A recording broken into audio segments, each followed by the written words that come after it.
You ever watch a video from a YouTuber you like and just fundamentally disagree with everything they said? I just had that experience.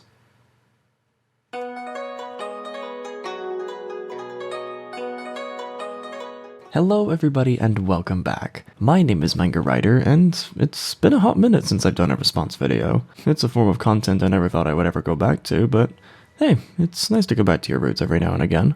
Turning Red was certainly a movie, wasn't it? I mean, discourse about it was nothing but sunshine and rainbows, and didn't it all make Twitter a worse nightmare to go through than it usually is? Lots of people all over the world gave out their own takes of the movie, some positive, mostly negative, and overall it was seen as just another film that became swept up in the culture war, mainly because of the film's subject matter and the creator's intentions when making the movie. One of the many YouTubers to make their own review of the film was Literature Devil, a content creator with a knack for tackling character and story writing in an easily digestible manner, with his video titled, Turning Red is a Narrative Nightmare, and Here's Why, where he gave out his own critiques as to why the movie, on a fundamental level, didn't work. As someone who has watched Turning Red themselves and came out with my own share of praises and criticisms but ended up really liking the film, I was interested to hear his analysis to see where he was coming from, and came out of the video with a lot of thoughts that I want to share and elaborate myself. Now before I go on to the actual response to his Turning Red video, I first want to preface this by saying that I am not a hater of Literature Devil. In fact, I'm quite the opposite. Devil has made some very, very good videos and has made some really good work over the time that I've sat down and watched his content, with his storytelling advice being 10 times better than half the shit I've been learning in college. He's definitely helped me out in writing my own stories, and a lot of the skills for analysis and storytelling I've built up over the years can be contributed back to him. So, before anybody tries to dismiss this video as being a mindless attack, it's not. This video is all just a fundamental disagreement towards a movie, and I'm simply responding because I feel like there's a deeper conversation to be had towards Turning Red as a whole. I am also not going to be attacking Devil's criticisms of wokeness or his jabs towards the snowflake generation, because that's not what I want to argue against. Devil is completely entitled to whatever cultural or political opinions he has, and if I was to go into that stuff, it would just be completely destroying the point of a literary analysis, which is something that too many fucking people get hung up on these days. And throughout the course of this video, I will acknowledge the times I agreed with him and give him his fair dues, because there was some stuff contained in this video that I did end up agreeing with. So, with all of that said and done, let's go into the commentary.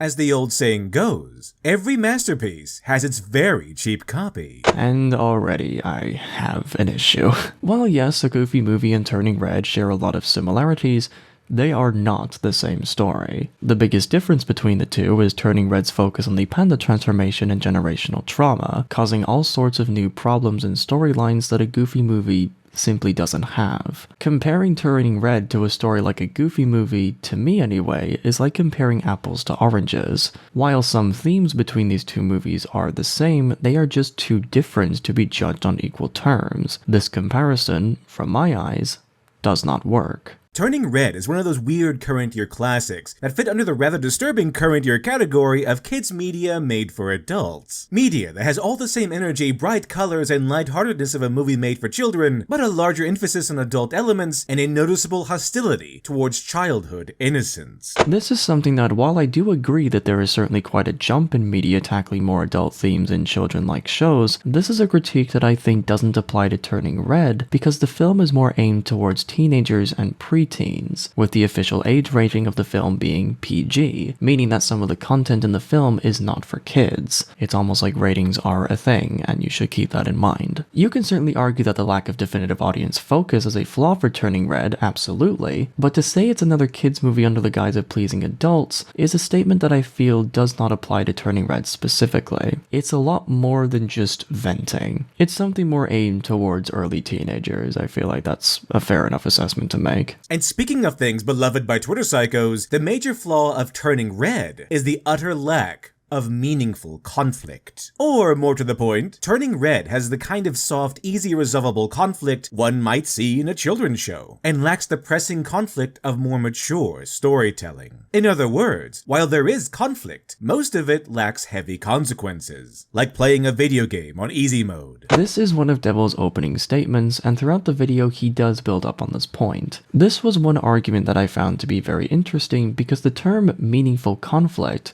can be applied in a variety of different ways. One man's crippling sadness to losing a game of soccer is another man's shrug of the shoulder. To describe something as meaningful depends entirely on how the film handles and tackles its own struggles and conflicts. Just because a main problem in a film can be described as first world from a meta sense, that doesn't automatically mean the conflict in the film is bad. To bring up a previous example Devil brought up, Max's crush on Roxanne and going to the concert so that he doesn't lose her, from a meta sense, can be described as childish and just flat out pointless. After all, guys have crushes on girls like all the time. But it was the way a Goofy movie handled that problem that made that childish issue so engaging. I'll bring up some more arguments later on, so I'll pause my rambling for now and get back to the video. On the surface, Turning Red seems like another coming-of-age movie where the main character deals with relationships, the threat of severe humiliation, and facing the crushing pressure of social expectation. Both the official trailer and the movie's premise set up the movie as a coming-of-age tale where Mei Mei struggles with fitting in as she turns into a giant red panda, and then struggling with the temptation as she learns the transformation also grants her significant power in that she can use that power to both take revenge on her bullies and rebel against her parents, setting up Mei Mei's arc towards maturity and balance. But not only does Turning Red fail at everything it promised, the movie didn't even have the decency to be a harmless cinematic nightmare, where at least they don't instill harmful lessons on the children. Instead, it changed the traditional coming-of-age arc, which is a young protagonist learning to grow past their flaws, and exchanged it for no character arc and lessons forged from terminal narcissism. These are two statements that I fundamentally don't agree with, but I'm not going to fight back against them just yet because Devil hasn't actually brought up any arguments to back up his claim. However, him saying that this film had no character arc in the context of Mei, to me, is just not correct.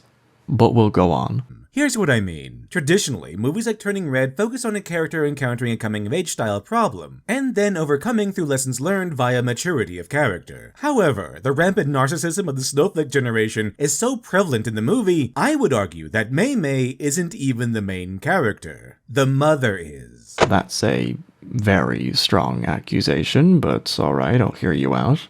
If we take Turning Red's official trailer as the promised premise of the movie, we're given the setup for a mechanically decent arc. After all, major concerns at this age revolve around making friends, getting good grades, self-confidence, and impressing one's parents. Mei Mei has friends, she's an A student, has tons of self-confidence, and exceeds all expectations handed down by her parents. To quote Mei Mei from the movie, "I accept and embrace all labels." So, why did I call this a promising arc? Because, while the misfit who eventually earns a place in society is a great story arc, Mei Mei's proposed story arc would have been the opposite. The girl who has everything and then suddenly has it all taken away when she goes through what the director called magical puberty. You know, kind of like the 13th Year, a Disney movie where a kid named Cody Griffin turns 13 and starts turning into a mermaid. Or merman, I suppose. In fact, the story of Cody Griffin mirrors Mei Mei's story quite a bit. And just like his whole world was shattered when his mermaid traits started popping up, Mei Mei's world would also shatter when she starts turning red. She has to learn self-control to control the transformation. She faces the temptation to abuse her panda powers and then presumably faces consequences, learns from her mistakes, and begins to overcome her flaws. Oddly enough, this is something Cody Griffin endures as well. Overall, a promising arc where the character who succeeds at every one of her goals is given a much larger obstacle, which challenges them on a deep character level, revealing her deep character flaws. The result being that Mei Mei would confront her flaws, overcome them, and end as a better, more mature person. A nice little story with wholesome lessons and values. Something that I would argue was something Mei did do. If you compare Mei from the beginning of the film to the Mei at the end of the film, you wouldn't have the same character. Is she completely different to how she started? No, of course not. But to say she is the exact same would be a complete lie. But there's the problem, the central issue that has infected so much of modern media. Flaws. Or more to the point, a severe lack of flaws. While Cody suffers for his pride and arrogance, the so-called lessons learned in Turning Red are notably different. Just because something is handled differently, that doesn't mean it's bad. Flaws are the unfortunate reality that the snowflake generation simply cannot accept. Especially because it takes maturity to acknowledge and improve on one's flaws. Which is something Turning Red did. Mei grew to understand a lot about her actions, take responsibility for her mistakes, and grows to understand her mother, which she saw as an obstacle and not a parent. That all takes maturity, which in Your Own Rules meant that Turning Red succeeded. In fact, this is a major point of the classic hero's journey. A hero's final exam usually happens here at the temptation portion, because if they fail this, they tend to become villains. And we're not talking about those quirky Twitter flaws that don't actually matter, but the humiliating, destructive kind. Everyone has those. This is a criticism I found very interesting because it shows a fundamental problem with how Devil perceives a flaw. He believes that stories must have a character go through an arc that ultimately changes who they are by the end of the story, and that their flaw needs to be a real or destructive flaw, not just some quirky Twitter flaws that don't actually matter, to quote him directly. This is a point that I believe, while yes, he's certainly correct in that it makes for a more compelling story if your character has more destructive flaws, it does not necessarily mean that a story is automatically bad if it doesn't have that. Not every story needs to have characters with deep destructive flaws to make a compelling narrative. Sometimes a small quirk is literally all you need to make a character interesting. Not every story needs to be super deep and mature. Sometimes a story benefits from being on the lighter side, like in Turning Red's case. Not to mention that the claim he makes that Mei doesn't have any destructive flaws is something I don't agree with. When you watch the film, Turning Red showed very clearly that Mei has two big flaws. The first one is her wanting to be liked and accepted by everyone. That's why she says the line, "I accept and embrace all labels." Mei's flaw is that she tries way too hard to please everybody around her at the cost of her own identity. It's why she hides her love for boys, a big part of her character, from characters like her mother, because she feels like if she was to talk about that stuff with her, it would change the perfect girl image that she spent so many years forming specifically for her mother. Her indulging in the horny drawings also shows another flaw, in that she gives into temptation very easily, which is something she does regularly throughout the film, like making that scheme to make money for the concert, sneaking out of her home to Tyler's house despite being told not to, attacking Tyler himself when he insults her family, doesn't stand up for her friends when her mother blames them for her mistake, and most importantly, abusing the panda transformation whenever she can, causing the ritual to be extremely difficult. These are all things that a destructively flawed character would do, and Mei gets punished for having these flaws and has to overcome them. Mei causes a lot of fucking problems because of her own misdeeds, and while you could argue that the punishments weren't harsh enough, which can be a debate in and of itself, saying that she was written to be flawless is fundamentally wrong. Unfortunately, when it comes to the snowflake category of media, it's not that their characters are necessarily flawless. It's far worse than that. They often take pride in their insufficiencies, and their flaws are often written as virtues. Yeah, I completely agree with that. I've seen one too many stories that indulge in this behavior, and it's a trend that needs to fucking stop. The trailer hints at a Mei who's secretly afraid, who doesn't work hard to fulfill some life goal, but so she doesn't lose what she has: the love of her friends, respect from her peers, the pride of her parents. Turning into the red panda should force Mei to confront her inner demons. Ideally, we would end with a stronger Mei motivated by ambition. Which is exactly what we got. Like I said before, Mei's want to impress everyone eats her alive throughout the film, causing her to make decisions that cause everything to fall apart. But that isn't what we got, because that requires Mei, the creator's precious little stand-in, to be wrong. Which she is shown to be throughout the film. You see a lot of times in the movie where Mei does something wrong and gets a punishment for it. She's not the writer's precious little stand-in, she's just a character that fucks up and faces consequences for her actions. Flaws are only flaws if the character faces serious consequences, meaning the character actually has to legitimately be at fault, not merely paying for the actions of others. Which she does face throughout the film. Do the consequences get resolved too quickly? Sure, that can be an argument that has merit, but consequences do happen to her, and are written in a way that paints Mei to be in the wrong.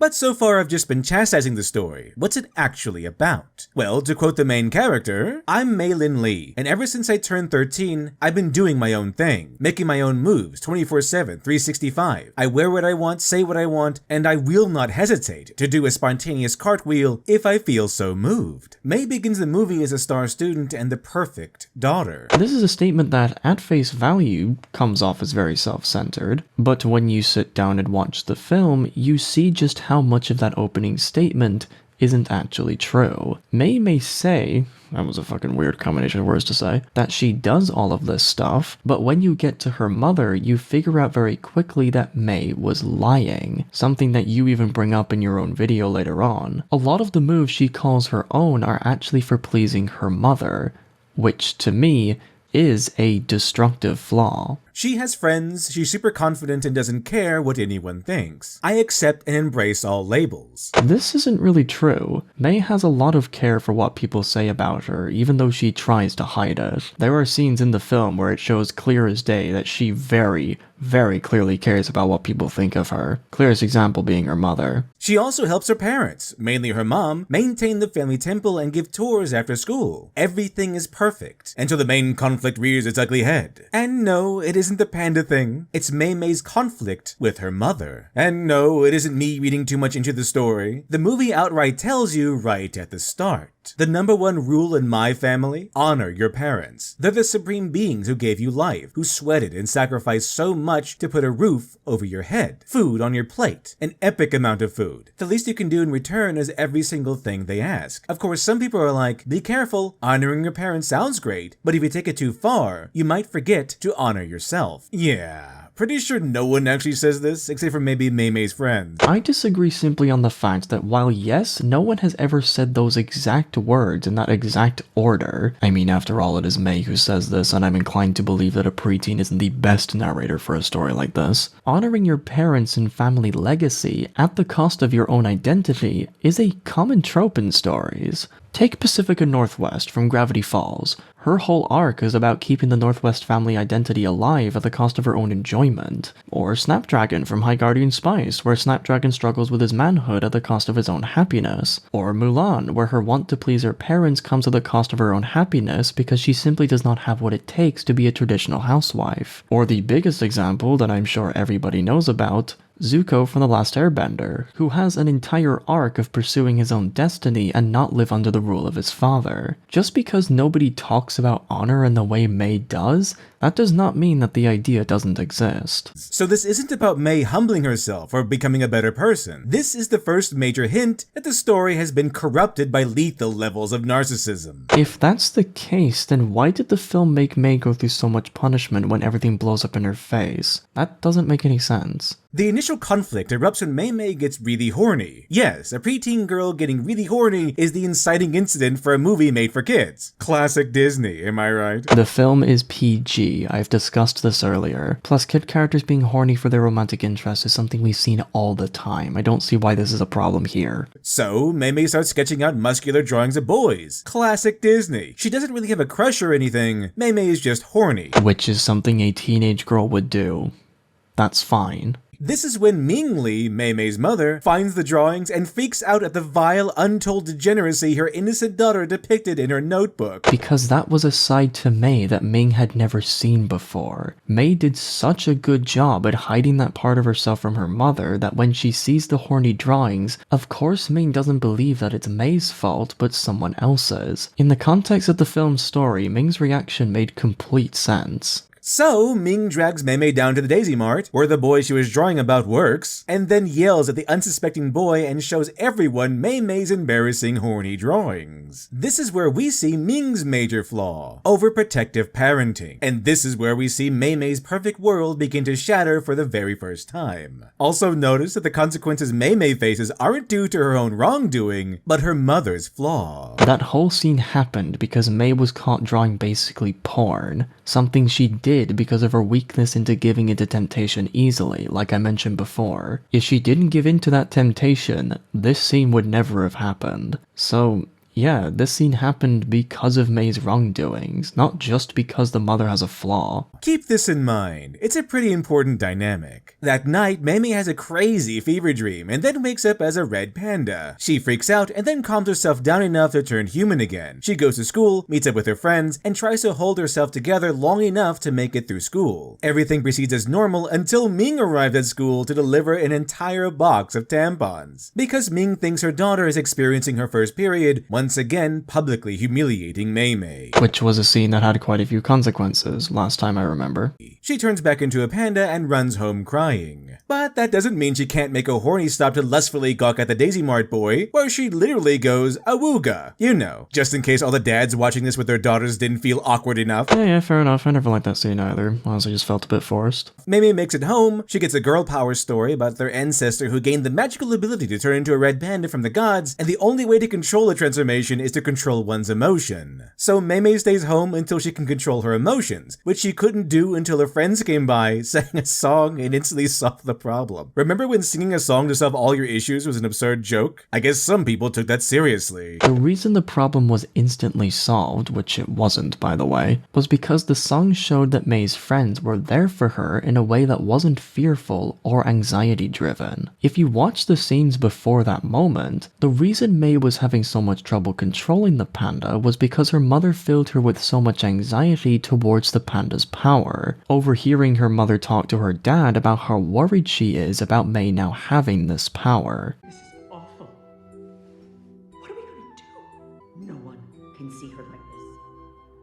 I never wanted this for her. Did you see how she was in the temple? May's panda was not treated like an obstacle to overcome through training, but like a rabid animal that could lash out at any minute. Ming was shown to be terrified of the panda, which made May feel much worse about having the panda, which as an effect, made it harder to control. Notice how when she was staying in the house, she was locked up in her room, where she had to fight the panda all by herself, with the parents only coming around to give her food. While her parents were helping her, she was not given the right kind of help. Help that her friends gave her when they all calmed down about their friend being a panda. In short, the reason why it was instantly solved was because May's friends didn't see her panda with fear, but with acceptance. They didn't see the panda as a burden, and that was what May needed, which she didn't get from her parents. So, if you were watching to see Mei struggle through her magical panda transformation until she learns to overcome a major character flaw, leading to a balanced mind and control over the panda, you'd be disappointed. The panda stops being a direct issue for Mei about a quarter into the movie, almost like a minor distraction before we get right back into the real issue, Mei's conflict with her mother. That thing you said didn't happen in the film was one of the main things that happened in the movie. Just because Mei gained control over her panda form quickly, that does not mean her arc with it is over. Oh god no. Her overcoming the power so quickly only caused more issues to arise, like her abusing the transformation for her own and other people's gains. The mastery of the panda transformation rose new problems, which were shown throughout the rest of the film. Remember that earlier line? Honoring your parents sounds great, but if you take it too far, well, you might forget to honor yourself. Mei's ultimate fight isn't against herself, but her mother. Mei has to go through both of those conflicts in the movie. Her grappling with the panda transformation and self-identity and battling her mother are both stories that happen in the film. To say otherwise is just not true.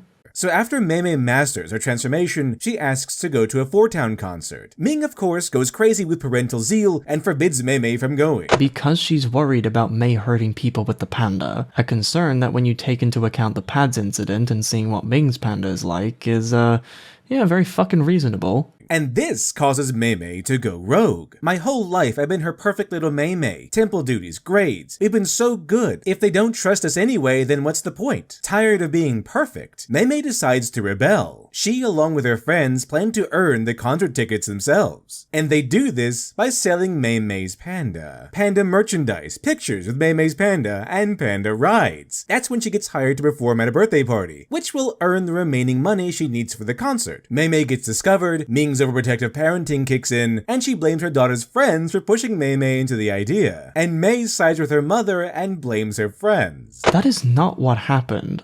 Like, at all. While, yeah, Mei didn't stand up for her friends and turned a blind eye when her mother accused them of manipulating and using her, she did not blame them. There was nothing in that scene that even hinted towards that. Mei turned away simply because she was too scared to take responsibility and own up to her own wrongdoings. She didn't want to get caught. Next, Mei has to undergo a ritual that will seal away her panda powers. Unfortunately, the ritual day falls on the same day as the concert, which Mei can't go to anyway. Mei chooses to keep her panda powers and uses them to crash the concert, where she's instantly forgiven by her friends, and everything is great, until an enraged Ming shows up with her giant evil panda form.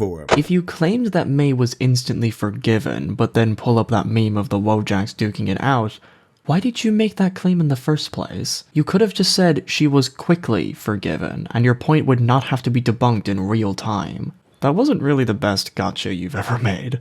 Mei defeats her mother by twerking, Ming's panda is sealed away by her sisters and the boy band, and the main story ends with the mom learning a very important lesson. As Ming herself puts it, "I see you, Mei. You try to make everyone happy, but you're so hard on yourself, and if I taught you that, I'm sorry. So don't hold back for anyone. The farther you go, the prouder I'll be." Another thing that you didn't bring up was that Mei had learned an important lesson as well. When her and her mom were in the spirit world, Mei got to see her mom as a child, and because of that, truly understand just how much the panda transformation burdened her, something that was hinted at throughout the entirety of the film. It wasn't completely in your face, but it was there. Or to summarize with a quote from Mei, "My panda, my choice, mom." And the movie ends on this last line. We've all got an inner beast. We've all got a messy, loud, weird part of ourselves hidden away, and a lot of us never let it out. But I did, and she was proud of her insufficiency. Yeah, no, that was not the lesson Mei learned. The movie tries its hardest to convince the viewer that this is all about Mei learning to accept herself, when it was really about the mother accepting Mei. Both things happened in the film. The proposed premise was still given to us. Just because it wasn't the complete focus does not mean the film was falsely advertised. What we got was something a little more, well, interesting. In the classic snowflake story structure of someone else being the one in the wrong. If Turning Red was using the snowflake structure to make it seem like someone else was in the wrong, then they absolutely failed. My proof of this is the movie and the story it told. Other examples being Rey showing Luke Skywalker how wrong he's been, and Encanto, ending with Mirabel Madrigal showing her grandmother how wrong she's been. Both going very well with Turning Red, which ends with Mei showing her mother how wrong she's been. Like I said before, the ending to Turning Red was a lot more than just that. If you tried to make the claim that Mei learned nothing about her mother while she was in the spirit world, then I'm sorry, but that's just not true. Simply put, the Snowflake generation has a taste for writing stories where the super cool self-insert characters show how wrong their parental figures are, like spiteful teenagers. While there are stories that have this format, and it's a format that I don't at all agree with, Turning Red is not one of those stories. It pays way too much respect to the mother to fall into that camp. For the next few minutes in his video, he brings up Luca as an example, and I have pretty much nothing to say here except that I agree with everything he said. He analyzed Luca with a very fine brush and was able to point out a lot of details that made the film so great. Some details that I didn't even notice at first, so yeah, props to him for that. However, where I disagree is with his closing argument. Luca earns redemption by entering a marathon, risking exposure to sea monster and death at the hands of the villagers. Also, he could win money for a Vespa and reignite Alberto's dream of traveling the world. To summarize, Luca suffers actual consequences for actions that were solely his fault. I don't believe that just because Luca dealt with so much more shit with Alberto than Mei did with her friends, that inherently makes Mei's friends forgiving her in the end quicker inherently bad. Plus, I don't think you need to risk your life and your identity to say that you're sorry to someone. Like, okay, that's a little bit extreme, don't you think? That's not even mentioning that the dynamics between the friends in these two films are not at all the same. One film has a group of lifelong friends going through one bad breakup, while the other is two friends that are sea monsters, with one friend being neglected and alone all his life, being betrayed by the one person he called a friend. How are these two dynamics even remotely comparable? Again, Devil is comparing apples to oranges. Something the Snowflake generation refuses to accept. They seem to be more concerned with vicariously living out a big-budget personal revenge fantasy, rather than showing off a meaningful coming-of-age story. Turning Red is the world's worst revenge fantasy if you take into account just how much the film makes you understand Ming as a character. The film did what most revenge fantasies don't, give you the other side. How is a story a revenge fantasy if you come out of the film understanding both characters and the conflict? The answer is simple. Because it wasn't a revenge fantasy. So to label Turning Red as that, to me, is very dishonest. So, this leads us to another major flaw in Turning Red: consequences. Something that May faced constantly in the film, but yes, go on. And what exactly do I mean by consequences? Turning Red's trailer gave us a premise similar to Disney movies like 13th Year and Luck of the Irish, a coming-of-age tale where the star student undergoes a magical change. Turning Red the movie, however, gave us the premise that obeying one's parents at the expense of one's own desires is an expense too far. To quote, "I am my own person, but that doesn't mean doing whatever I want. Like most adults, I have responsibilities. It's not all about me, you know. I do make my own moves, it's just that some of my moves are also hers." That is a very reasonable assessment to make when it comes to honoring your parents. Your parents are also people. Flawed people that are not the perfect saints you made them out to be as a child. You should not have to sacrifice something that makes you you just so that you can make your family happy. That is a very painful way to live that leads to nothing but misery and contempt for one's family. Just because you said a step too far in a sarcastically sounding voice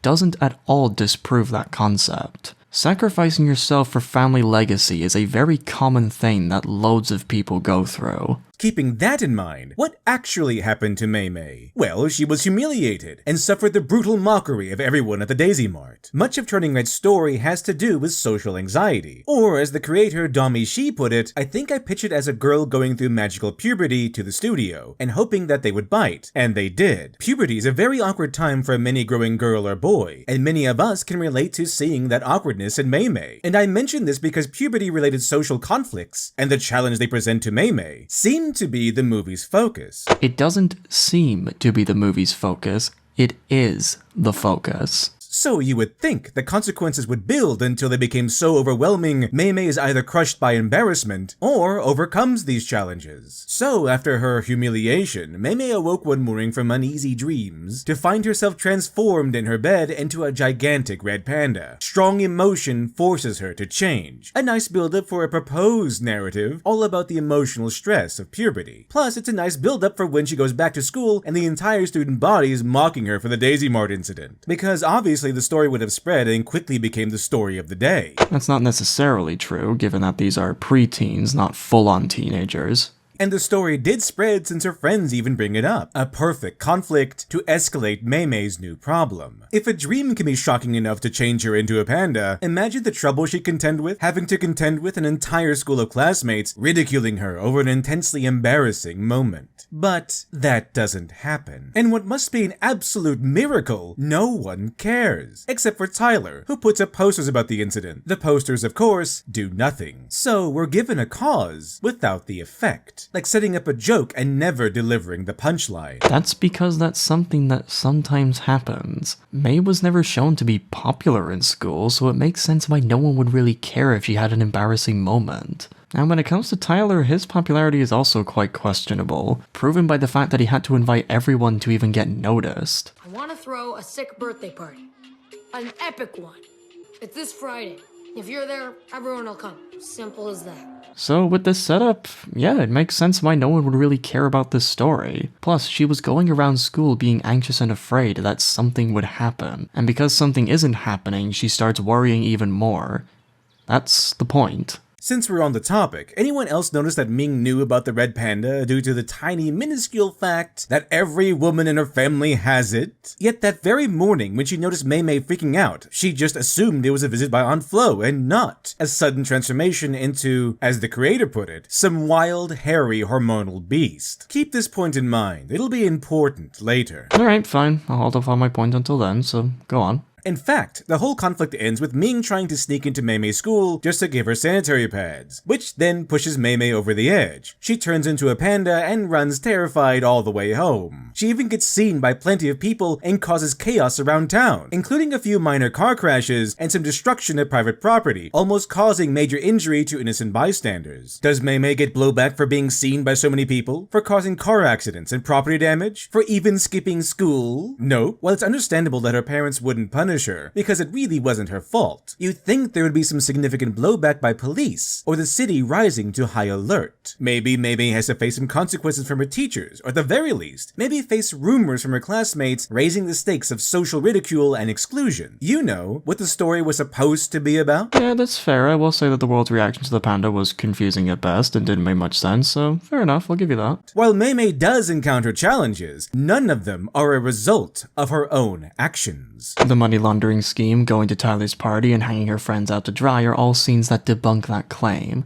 All of that shit was caused because of her. Mei's betrayal comes right after she's mastered her panda form. Not by going through an entire movie and overcoming her flaws to mature into a stronger person, because she doesn't really have any flaws. That is just straight up untrue. Which is actually central to the movie's overall message. So yes, Mei is a Mary Sue by design. There is a lot of ways I would describe Mei's character as being impulsive, selfish, people pleaser, little autistic, but her being a Mary Sue is not one of them. If turning red is the bar of someone being a Mary Sue, then dear God, my guy, you need to lower that bar real fucking quick. Her friends stop by, sing her a song, and the panda problem is no longer a problem. After all, why have a character arc when you can just have a high-budget fanfiction about yourself? The transformation side? Yes. The treatment of the panda? No.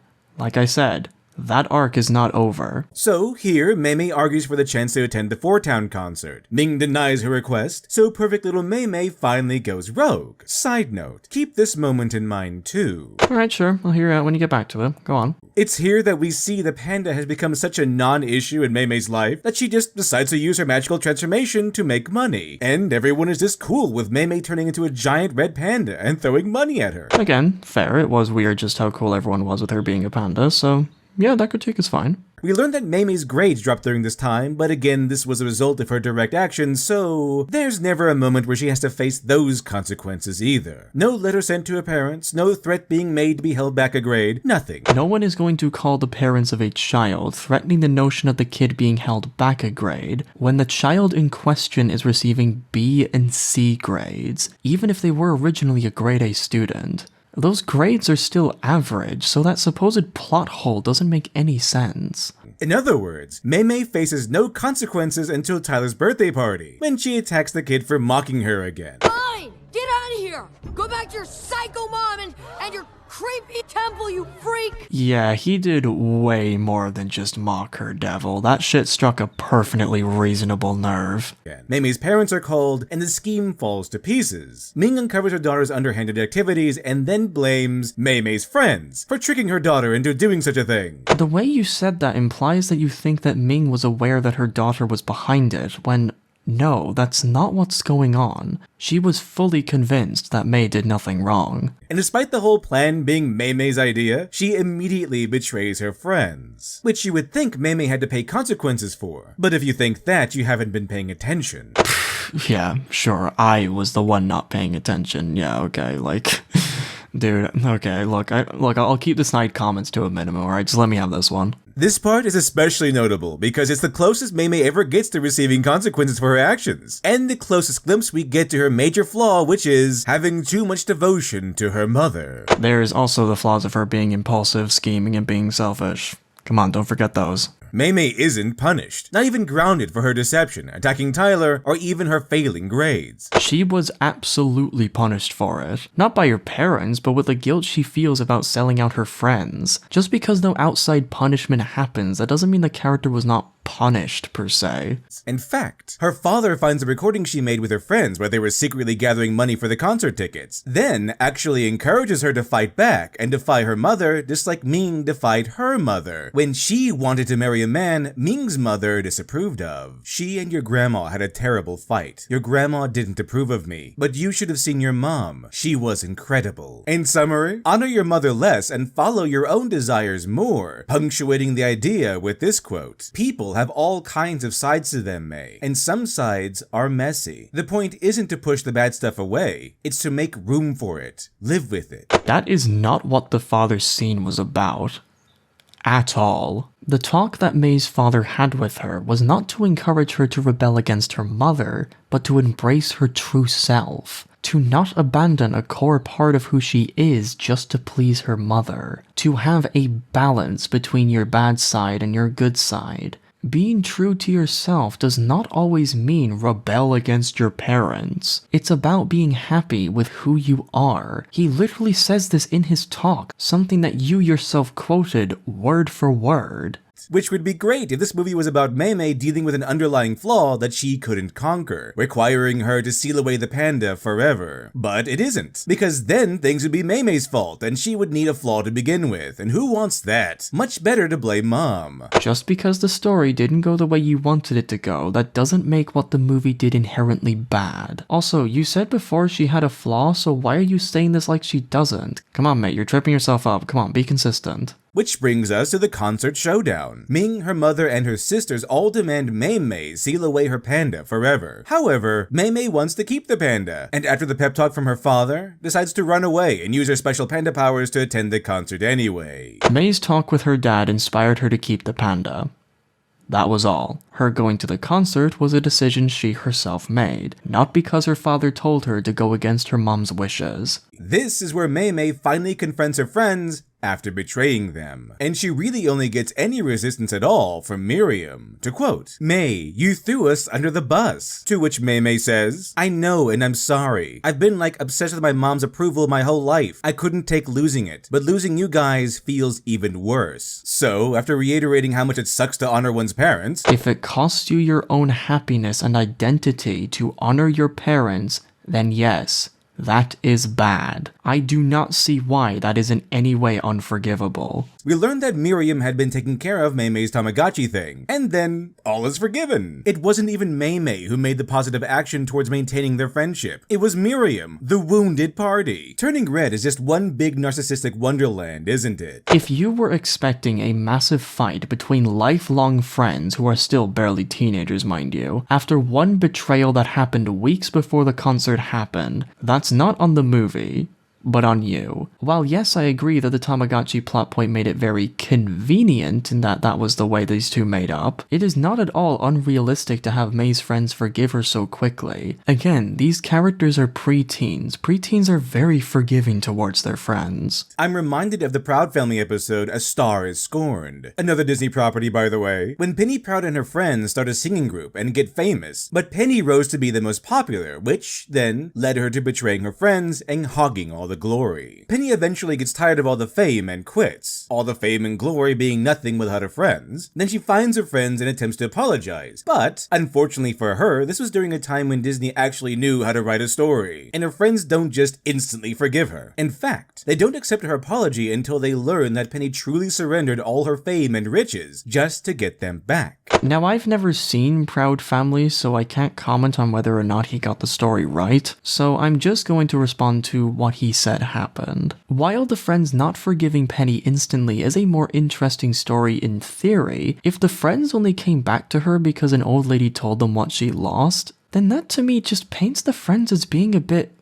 cunty? I also looked up some keywords on Twitter and I saw like a good few tweets of people actually disliking the friend group, so I don't know, that's something to keep in mind, I guess. And again, this comparison does not make much sense because these two stories are very different in their focus. Mei never got high off the fame of her panda form. She simply wanted to make money to go to a four-town concert with her friends. She wasn't fueled by any kind of narcissism, so this comparison doesn't work. To summarize, both Mei Mei and Penny betray their friends. But Mei Mei only had to offer a mere apology, while Penny surrendered fame and fortune for the mere possibility at redemption, not its guarantee. To put this in the most triggering terms possible, real apologies for a truly terrible wrongdoing usually requires an act of contrition. Sorry is something you say when you bump into someone on the street. Repairing a broken friendship you ripped to pieces through horrific betrayal usually requires an act of contrition. An action displaying the truth of your remorse and the validity of your apology. Like when John Wick cut off his own finger in atonement to the High Table. Once again, I personally find the idea that a character having to risk their whole life at a chance of redemption seems like a very extreme way to go about things. Well, sure, that kind of storytelling embraces the fantasy element of stories really well, it does not have to be the end-all be-all answer to whenever a character messes up. Not to mention that if we were to use your own logic, Mei did in fact show an act of contrition.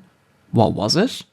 her going to the concert. Having a character like Mei run away from her parents and go to a concert, an act that goes completely against her values and upbringing, goes to show just how much Mei truly cares about and how far she's willing to go for her friends. The friends seeing this act, while they didn't straight up say it, acknowledged that this action is very out of character for Mei. It is a very impactful move, so having them forgive her so quickly makes a bit of sense, because Mei just proved to them what she's willing to do to see them again. Sounds a lot like an act of contrition to me, so yeah, congrats, Mei passed on that fucking front. So, Mei once again not only sidesteps the consequences of her actions, but character growth. And now we're left with Mei versus Ming. Ming was so angered by her daughter's disobedience, she changed into her own panda and gave chase. In a normal movie, this is where the protagonist comes to terms with their flaws and mistakes, matures, and faces their test like a final exam. Which is something that Mei went through. This is the very scene where she confessed to everything she did, and because of an act of rage does an action that knocks out her mother, causing her to now have to get her into the panda circle in time before the red moon becomes full. I don't know about you, but that sounds like someone facing and overcoming their flaws, so I don't see why you're making the accusation that she doesn't. As mentioned before, Mei's only flaw is being too good of a daughter. That's not her only flaw, she has way more flaws than that, something I have mentioned throughout this response.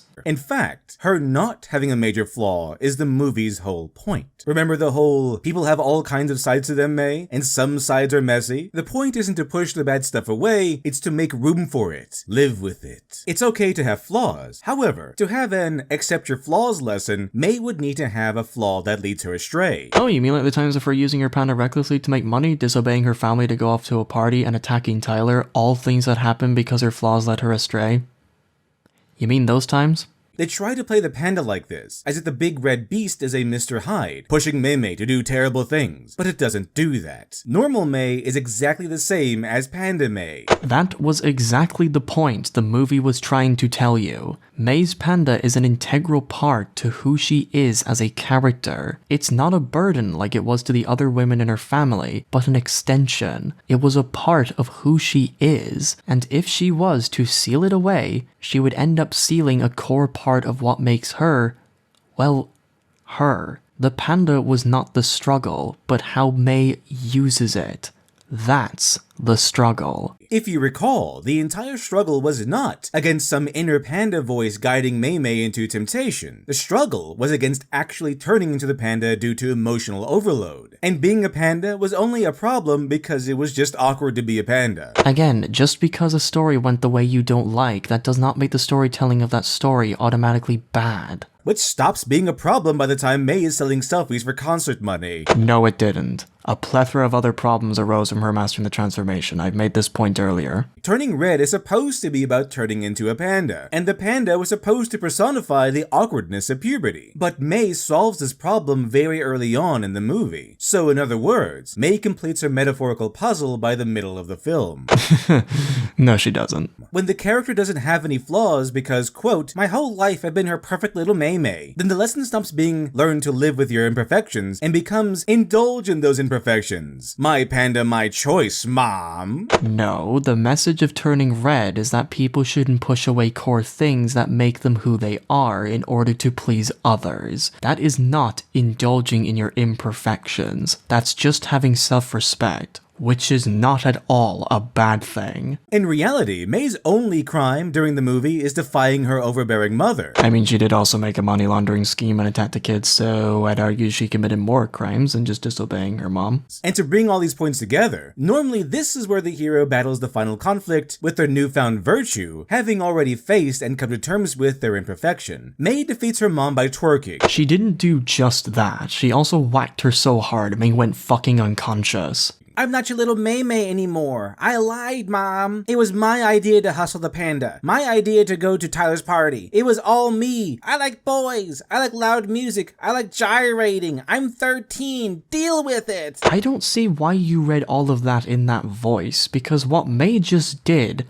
was confess to everything. She took responsibility for her actions, and that last line was said because the mother was still being overprotective. It was a line said out of complete frustration. What, are characters supposed to be completely logical during a time when they're really angry? I don't think so. I'm not really sure why so many current year female characters are intentionally written as vulgar and crass, or why the writers behind them champion these insufficiencies as virtues, but here it is. Yes, I do agree this is a very common problem with strong female characters, there's no denying that. But to apply this logic to Mei is laughable at best. Mei is a 13-year-old girl. Of course she is going to sound vulgar and crass when talking back to her mother. That's what teenagers do. Also, the movie doesn't champion Mei for doing this. She's seen to be a person coming clean about all the bad shit she's been doing behind her mother's back. Something a character would not do if the story was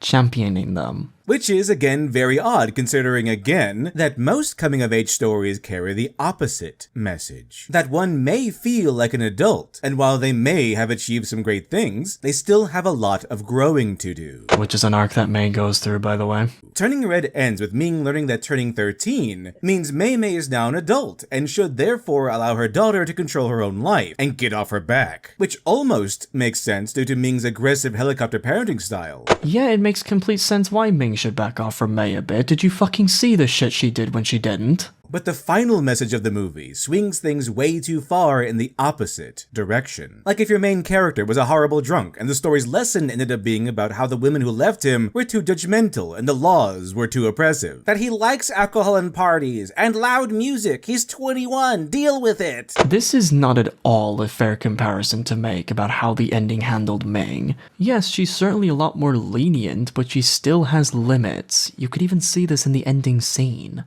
I'll be back before dinner, okay? Fine. Julie's cooking? Yeah. Don't load up on junk. It's almost like the point of the film is balance. In the end, Mei doesn't learn any important lesson, other than she should be allowed to indulge in crazy behavior without restraint or judgment, and the parents should just be okay with that. After all, her panda, her choice. That is absolutely not the lesson Mei learned, and it is in fact a complete lie to say that she didn't learn anything. What Mei learned was that her mother has her own demons, that she had a super rough life growing up, and she learns to respect her mother's choices and doesn't fight back when she gets rid of her own panda. Mei also learned to be more honest with her mother, because her hiding so much from her caused her immense pain when it all came out. And above all, Mei learns to have balance in her life, between the fun she has with her friends and the job she has at the temple. I know that Mei wasn't a bleeding bruised pulp when she learned all of this, but she still did. She didn't need to go through that. Mei had a character arc. End of story. For the next few minutes, Devil talks about two other films, The 13th Year and The Luck of the Irish, to show a good way to have characters face consequences for their flaws. But because I haven't seen any of these films, I'm going to just skip over this part of the video, and I will just take Devil's word for what he's talking about. Let's move on. Mei Mei doesn't have this arc. I've already explained why that claim isn't true, so I won't repeat myself. Keep going.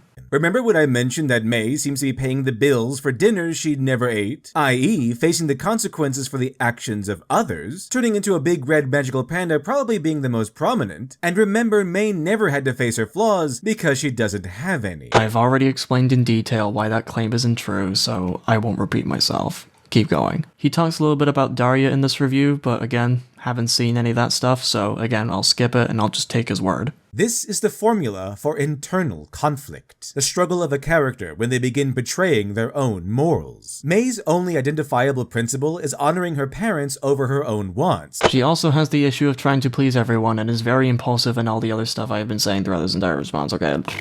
Even if what you said was true and that was her only flaw, what's wrong with that? That alone is a perfectly fine and good flaw to have that can make for an interesting story. Mei doesn't have to have full-on demons to be an interesting character. Even hanging out with her friends, sometimes. Thing is, they're her friends. She'll see them the next day. Not really a big sacrifice. Hanging out with your friends in school and hanging out with them outside of school are two completely different things. That is actually a fairly big sacrifice to make, especially if you're a preteen. The time you spend find what your friends outside of school really tests the loyalty of your friends. And where Daria was so stressed at the betrayal of her own principles that she locked herself in the school bathroom, and then decided to reject both the lenses and the glasses, effectively choosing to go through her school day with dangerously blurry vision, May gleefully turns against her mother's wishes without a second thought. In fact, she has so much fun that her father later uses that fun as a reason to keep rebelling. No internal struggle or guilt until, of course, she got caught. A perfect setup for a movie dedicated to painting selfishness as a virtue. Okay, there's a bit to unpack here. Claim number 1. And where Daria was so stressed at the betrayal of her own principles that she locked herself in the school bathroom, and then decided to reject both the lenses and the glasses, effectively choosing to go through her school day with dangerously blurry vision, May gleefully turns against her mother's wishes without a second thought. I don't know about you, but that sounds like a flaw to me. Something that you claimed May doesn't have. Claim number 2. In fact, she has so much fun that her father later uses that fun as a reason to keep rebelling. I have gone over this message already, so I won't repeat it and just say you did not get the message of that scene right. And claim number 3. No internal struggle or guilt until, of course, she got caught. A perfect setup for a movie dedicated to painting selfishness as a virtue. You had to have watched the film with a blindfold to not see the guilt that May had for lying to her parents and betraying her friends. It is a guilt that eats her alive. And even if she started feeling guilty when she got caught, for one, yes, that's kind of how teenagers act when they get caught doing something bad. And two, how was that bad? It would have been way worse if she felt no guilt at all. Now, let's look at Ming. Ming has several good qualities. She's attentive, works hard, seems to be the family breadwinner, and loves her husband enough to literally fight her own mother for the right to marry the guy. She even makes regular bonding time for May. But just like John Wick's wrath pushed him to start a war against the Russian mob, forever shattering the very peace he coveted, Ming's affection for May would eventually cause everything she feared, creating a rift between herself and her daughter. It begins with that very first conflict, when Ming finds May's book of erotic fantasy and chooses to blame the Daisy Mart worker rather than listen to May, because Ming just couldn't comprehend that her perfect little daughter would ever do such a thing without being pushed. Yes, you're right. That's exactly it. Thank you for making a point I made at the start of the video. I'm glad I don't need to repeat myself. So, of course, Ming does what any empowered Western woman would do and blames the man. Just like a man taking the blame for a woman's work, am I right? That's a very weird way of interpreting that scene, but alright, you do you. May was humiliated, and it's probably no coincidence that her panda problem started that night. And speaking of, why didn't Ming warn May about the family blessing? Suddenly turning into a big red panda might be something you'd want to mention. To quote Ming, "I thought I had more time, you're just a child. I thought if I watched you like a hawk, I'd see the signs and be able to prepare," which emphasizes Ming's major flaw. First, Ming along with her mother and sisters have all gone through the same change. So if Ming was looking for signs, it probably means there are usually some to look for, which then implies that May might have skipped them. Perhaps May's catastrophic public humiliation triggered the change early. But the truly telling phrase is, "You're just a child," which directly tells us that Ming still sees Mei Mei as a child. So it's also likely that Ming's need for May to remain her perfect little girl blinded her to the oncoming change. This outcome even fits the conflict of the movie. It's Ming who has the driving narrative flaw. It's Ming who must humble herself by the end. And it's Ming who overcomes her perfection and completes a character arc, learning to be less smothering in her parenting style. Alright, good job. You got pretty much everything right there. So, what's the problem? Turning Red was supposed to be about the awkwardness of puberty by personifying said puberty with a big red panda. The movie is actually about the conflict between May and her mother Ming as they clash over May attending a concert. The film was about a child going through growth and has to deal with a long family trauma. It wasn't supposed to just be a simple story about puberty. In other words, in concept, Turning Red is a very shallow copy of the Goofy movie. That is a very bold claim that I briefly touched upon at the start of this response, but alright, I'll hear you out. How are these two stories the same? Oh, you know, the movie that's actually about the conflict between Max and his father Goofy. Something that Turning Red did with May and Ming, so I don't see why you're saying that like it didn't. as they clash over Max attending a concert. They even have a nod to how much Max fears puberty and his body changing into a cartoonish monstrosity like his father. Except the Goofy movie had the decency to remember it was a kid's movie, and portray Max's attraction and his actions towards Roxanne far more romantically and far less horny than in Turning Red. Yes, two movies showing two different ways teenagers show love for someone. One isn't automatically better than the other just because it's more wholesome and romantic. Also, like I said before, Turning Red is rated PG, whereas a Goofy movie is rated G. Two different ratings for two different audiences. Your comparison is already starting to fall apart. Might I also point out that the conflict in the Goofy movie is a direct result of Max's actions. Goofy only gets involved because he doesn't want Max going down the wrong road in life, and he only forces Max on the road trip because Max got suspended for pulling a huge stunt at school, all to impress Roxanne. Max's stunt got him the date, but it also caused Goofy to worry about his son's bad life decisions. It wasn't just that, it was also because Max wanted to be more popular in school, which he succeeded. But yeah, so far so good, go on. In comparison, May followed all the rules and obeyed every order ever given by her mother. Which is a flaw. She even mastered her magical panda transformation in record time. And yes, mastered. May was tested in everything. Like I said before, the reason she mastered it in record time was because her friends didn't see it as a curse. Acceptance was what made her accomplish that arc so quickly. Something her mother never got with her panda. That's the thing, throughout this entire review, you never bring up the grandmother, even though the grandmother is an explanation as to why Ming does everything she does. It was Ming's actions and her stubbornness alone that would eventually cause the rift between herself and May. There's also the fact that May kept a lot of things hidden from her mom that caused that rift to run deeper. Don't forget that May was as equally in the wrong. I mean, what would have happened had May asked and Ming said yes? May and her friends would have probably just had a pleasant time. If Ming said yes, May and her friends would have gone to the concert and possibly released the panda, causing a massive panic, and May would get into massive trouble. You can't say that I'm wrong because we never got to see that.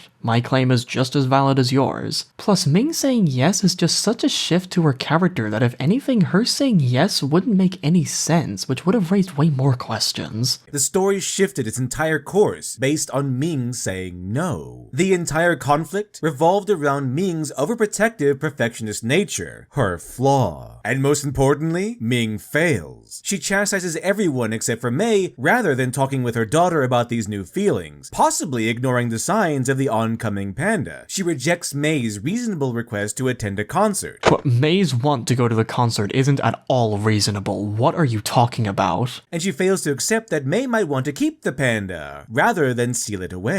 Because she was so terrified of her own panda that she doesn't really understand how it works for May. To her, it is a monstrous burden, whereas to May, it's a part of herself. That was something Ming didn't get until the end of the film. And she fails to such an extent, Ming becomes a big giant monster. Honestly, the movie's more of a Freudian freak show than a coming-of-age tale. And that is bad. Why? The Goofy movie used their concert as a pivotal character moment for Max. Does he choose to trick his dad into driving to the concert, or does he put his own feelings aside and go along with Goofy's bonding journey? Max, of course, fails the test, choosing to lie to his father. Goofy, of course, knew Max intended to lie, but gave him the choice anyway. Just to add some extra details to this point, which I agree with by the way, Max lied to his dad after going through a lot of internal struggle of his own, and Goofy only knows that Max lied to him because of a conversation he had with Pete, the villain, who told him that his kid was leading him on, which makes Max failing that test all the more brutal. Just wanted to add more to that because it was a genuinely great scene.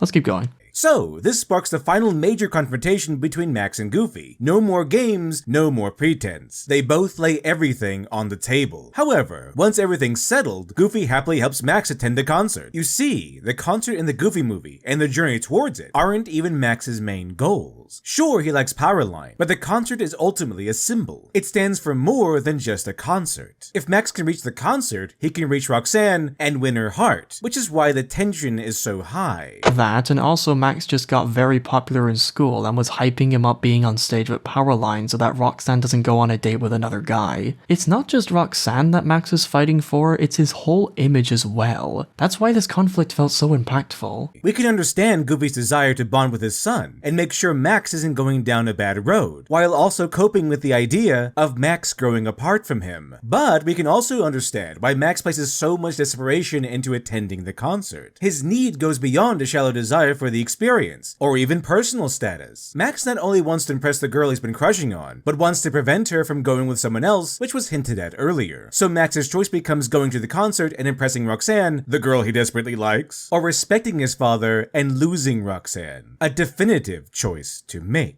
I disagree with the dismissal of the image part, but all in all, good analysis of Max's and Goofy's arcs.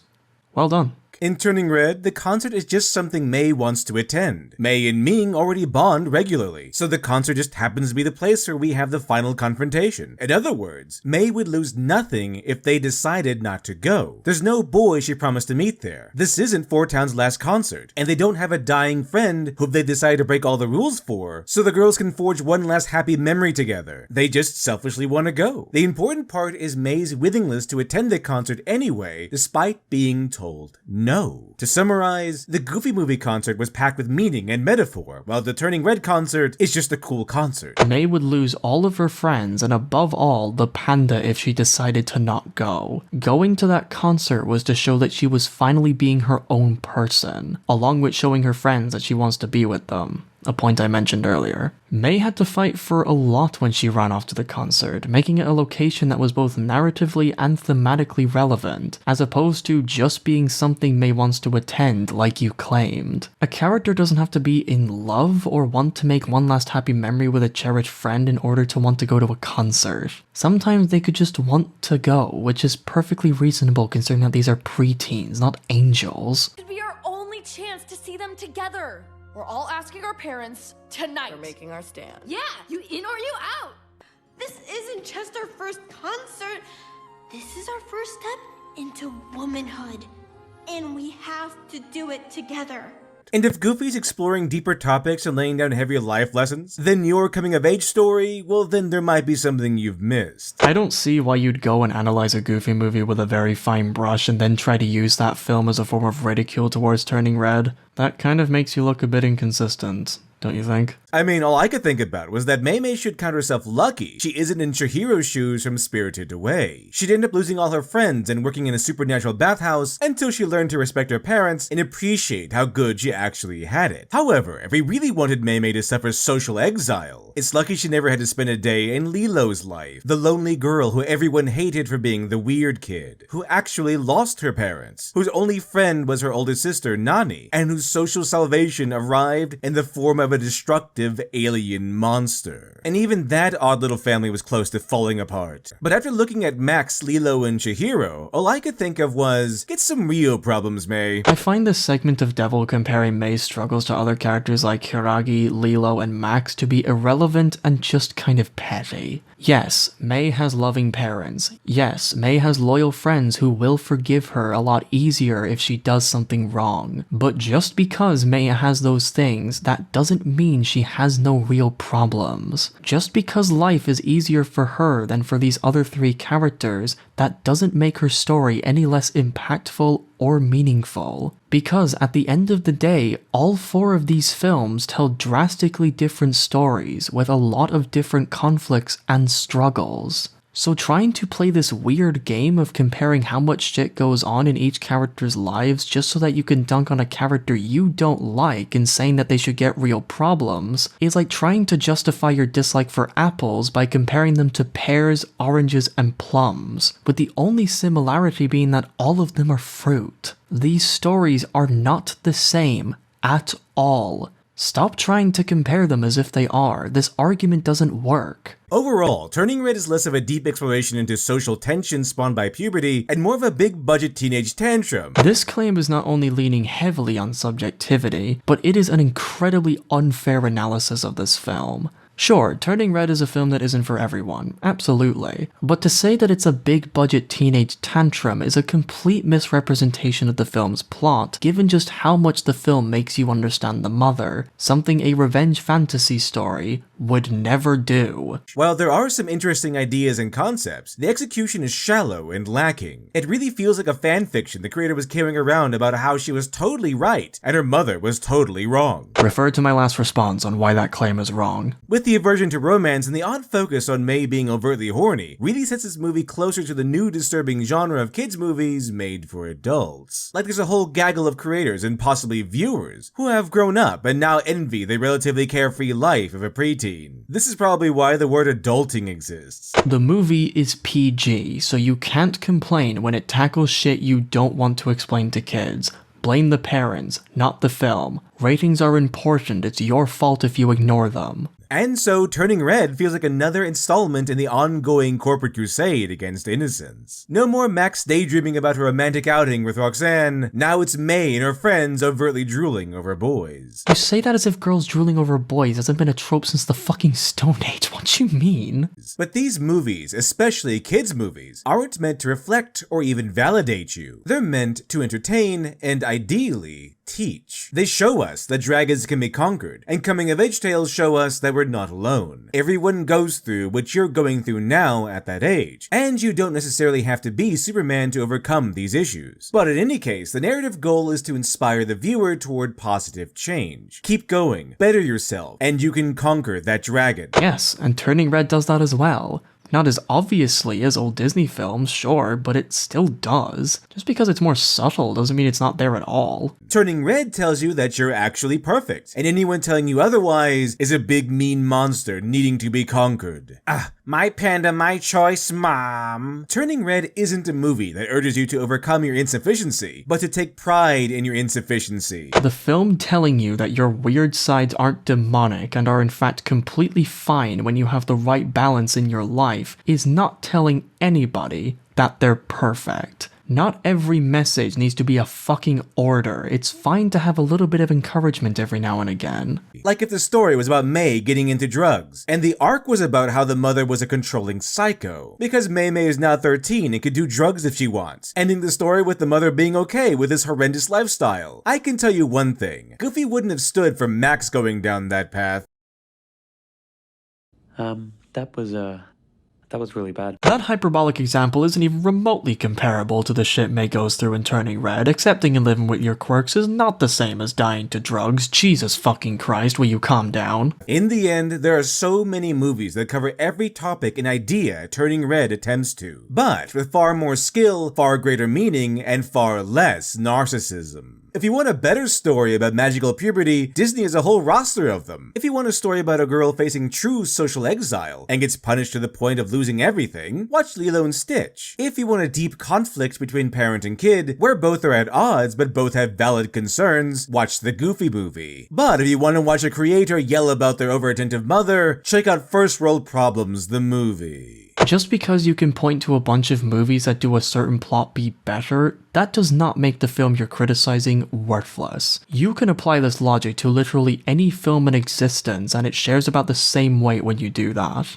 Also, let me translate all this stuff for you. If you want to watch a different story, watch the Disney films. If you want to watch a different story, watch Lilo and Stitch. If you want to watch a different story, watch a Goofy Movie. Way to plug movies that tell an entirely different fucking story once again.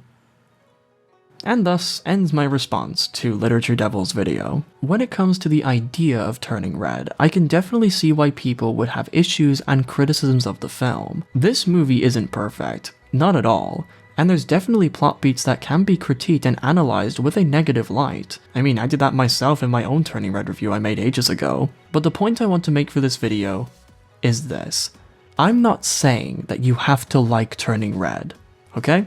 That's a very unfair thing to say, and anybody that tries to say that you can't dislike Turning Red are pathetic, right? Their opinions can be discarded. If you don't like it, that's a-okay. This film is not for everyone. However, if you have to misrepresent the film in order to justify your hatred, then that's where I have a problem. If I can listen to your criticisms and find errors that you made, or be able to point out things that you just straight up got wrong, then that's a you problem, not the film. If you want to explain yourself, then at least get the criticisms right. Try to stay objective. Judge what actually happens in the film.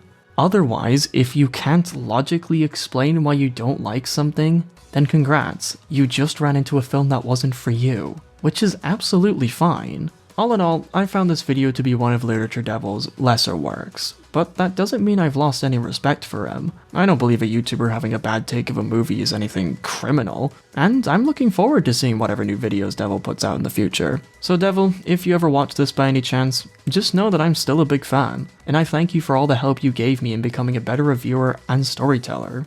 It really means a lot, so keep up the good work. I like your stuff.